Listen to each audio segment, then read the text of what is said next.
Now, this illustration deals with receptacles used for maintenance activities.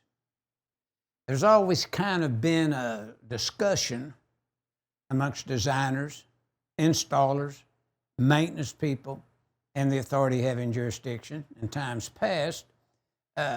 Article 590 only deals with construction.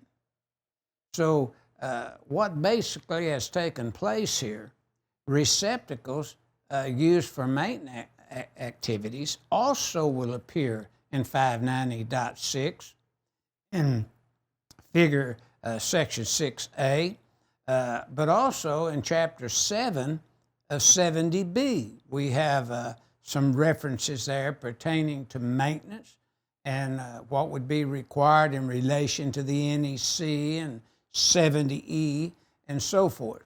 Now notice if we were performing maintenance on an existing permanent receptacle in accordance with 590.6A2, that receptacle either has to be GFCI protected or it has to be card and plug connected with an extension cord with GFCI protection within the 12-inch measurement of the attachment cap along the cord, or portable GFCI protection would have to be provided, or GFCI protection may be with the hand tool itself. But notice this figure 10-49 is illustrating receptacles that are used for maintenance activities do fall under the regulations of 590.6 and 6A, as well as for construction, remodeling, repair, and so forth. All of those different tasks are listed in Article 590 now.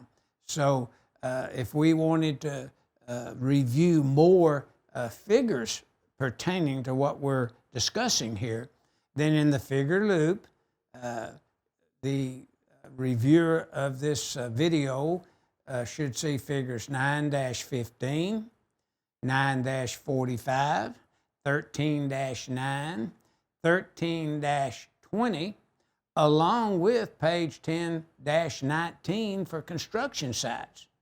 And all the information you need or needed are outlined in these figures, along with figure 10-49.